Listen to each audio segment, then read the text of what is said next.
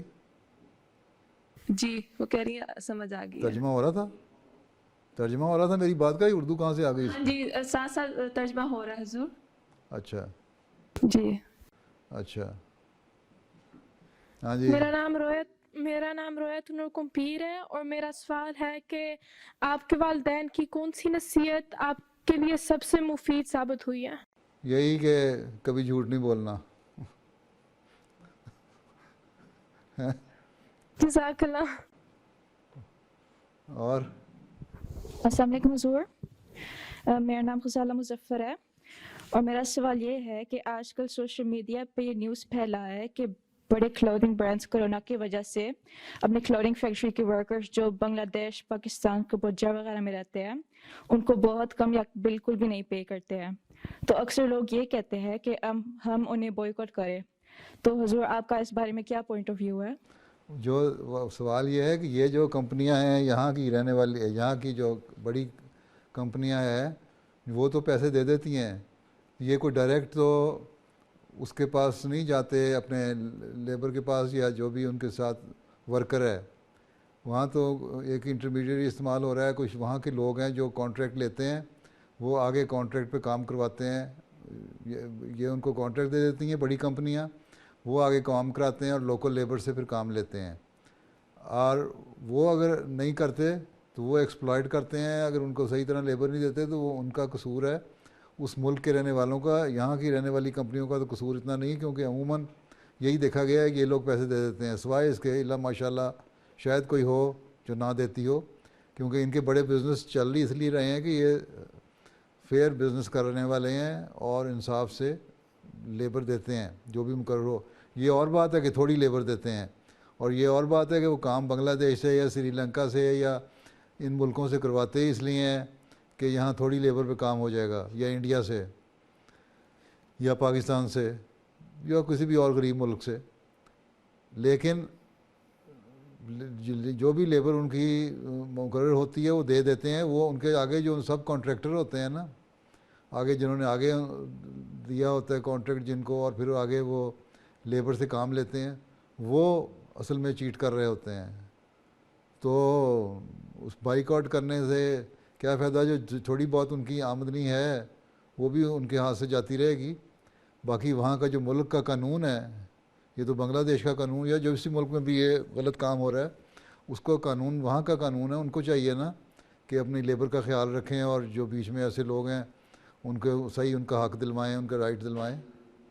ٹھیک ہے، ٹھیک ہے، جزاک اللہ۔ اور السلام علیکم پیارے حضور، میرا نام عائشہ زبیر ہے، اور میرا سوال ہے کہ قرآن پاک میں اللہ تعالیٰ نے مومن مردوں کو اہل کتاب عورتوں سے نکاح کا حلال قرار دیا ہے، کیا آج کل کے زمانے میں ایسا کرنا مناسب ہے؟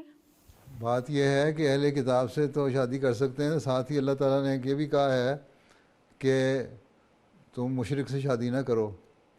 تو آج کل جو اہل کتاب ہیں وہ عیسیٰ کو خدا ماننے والے ہیں اکثر، تو وہ اہل کتاب ہونے کے ساتھ ساتھ شرک بھی کرنے والے ہیں، تو اس لحاظ سے سوائے اس کے کہ ایک خدا پہ ایمان لانے والی ہو اور حضرت عیسیٰ کو فوت شدہ سمجھتے ہوں، بعض عیسائی سیکٹ ایسی ہیں تو پھر تو ٹھیک ہے، ادروائز تو یہ غلط ہو گیا۔ دوسرے یہ کہ قرآن شریف نے بعض جگہ انہی اہل کتاب کو اور کافروں کو ایک بریکٹ میں بھی رکھا ہے، اس لیے ہم کوشش یہی کرنی چاہیے کہ اوائڈ کیا جائے، اور جو لڑکے ہیں احمدی لڑکے وہ احمدی لڑکیوں سے شادی کریں اور احمدی لڑکیاں احمدی لڑکوں سے شادی کریں. لیکن اگر کہاں یہاں دیکھا جاتا ہے کہ بعض ایسی جگہ انوالو اس مومنٹ اس حد تک ہو جاتی ہے کہ جہاں برائی پھیلنے کا خطرہ ہو، وہاں بعض دفعہ اجازت بھی دے دی جاتی ہے شادی کرنے کی. تو اس برائی کو روکنے کے لیے دے گا، پھر دیکھا جاتا ہے کہ لیسر ایول کون سا ہے، کم گناہ کون سا ہے، اس کو اس کی طرف اس کی وجہ سے اس کو اجازت دے دی جاتی ہے. لیکن بہتر طریقہ یہی ہے اور یہی پسندیدہ طریقہ ہے کہ احمدی لڑکے احمدی لڑکیوں سے شادی کریں اور احمدی لڑکیاں احمدی لڑکوں سے شادی کریں اور آپس میں رشتے ہوں تاکہ نیک نسل ہو، نئی نیک اولاد پیدا ہو. نہیں تو بعض مسائل پیدا ہوتے ہیں. باقی اہل کتاب تو ٹھیک ہے، پر اہل کتاب مشرک بھی ہیں. اہل کتاب کو قرآن شریف میں ایک جگہ کافروں کے ساتھ بھی بریکٹ کر دیا ہوا ہے. تو پھر اب اگر ان ساری چیزوں پہ غور کرو تو پھر یہ بہانے ہیں نفس کے کہ جی ہم نے اہل کتاب سے شادی کی، ہمیں اہل کتاب سے شادی کی اجازت مل جائے. ٹھیک ہے، ٹھیک ہے، جزاک اللہ حضور.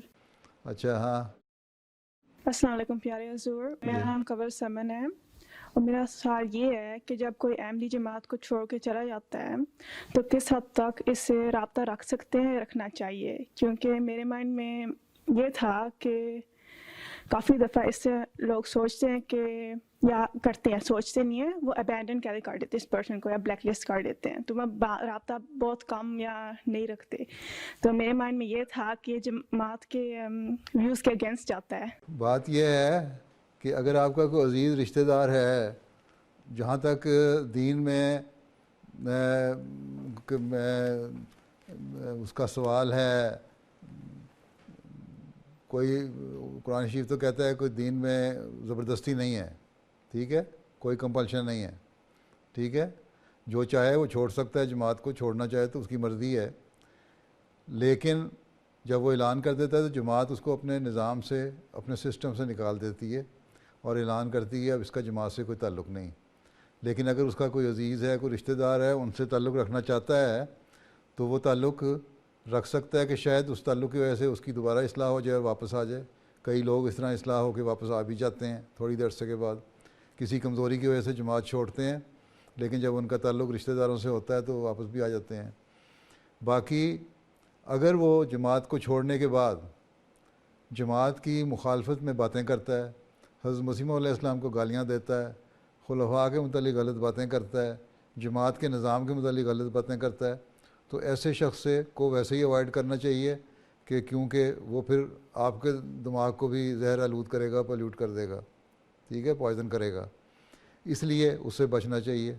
اب یہ کسی ایک بارے میں فیصلہ کہ ایک نہیں ہو سکتا، یہ دیکھنا پڑے گا کہ اس نے جماعت چھوڑ کے آیا وہ شریفانہ رنگ میں علیحدہ ہو کے زندگی گزار رہا ہے تو ٹھیک ہے، اس کے عزیز رشتہ دار اس کو تعلق اس کا رکھ سکتے ہیں. کئی لوگ ہیں جو جماعت چھوڑتے ہیں، اعلان کرتے ہیں اور پھر ان کے رشتہ داروں میں شادیاں ہوتی ہیں. لوگ مجھے لکھتے ہیں کہ اس نے جماعت چھوڑ دی تھی، جماعت نے اس کو نماز سے علیحدہ کر دیا، بلکہ بعض کا اخراج بھی ہوتا ہے. تو ہمارے یہاں شادی ہو رہی ہے، ہمارا قریبی رشتہ دار ہے، ہم اس کو بلا لیں. تو جب وہ مجھے لکھتے ہیں تو میں کہتا ہوں ہاں بلا لیں، اپنی شادی میں بلا لیں، اپنے فنکشن میں بلا لیں، کوئی حرج نہیں. لیکن ایک شخص جو ہے وہ جماعت کے خلاف بولے، غلط قسم کی باتیں کرے اور گالیاں بھی دے سارے نظام کو بھی، حضرت مسیح علیہ السلام کو بھی، اس کے ساتھ تعلق رکھنا ایک احمدی کی غیرت گوارا نہیں کرتی. اس لیے ایسے لوگوں کو سے ساتھ اگر تعلق نہیں رکھتے جماعت والے اور برا سمجھتے ہیں اور پرے ہٹ کے رہتے ہیں تو وہ ٹھیک کرتے ہیں. لیکن یہ جو نہیں اس قسم کا جو شریفانہ طور پہ رہ رہا ہے، زندگی گزار رہا ہے، اپنے مذہب چھوڑ دیا، اس کو نہیں پسند آیا، ٹھیک ہے، اس کے عزیز رشتہ داروں سے تعلق رکھ سکتے ہیں اور رکھتے ہیں، اور پھر بعض دفعہ ان کی اصلاح بھی ہو جاتی ہے. لیکن ہر ایک کا یہ اپنا اپنا معیار ہے.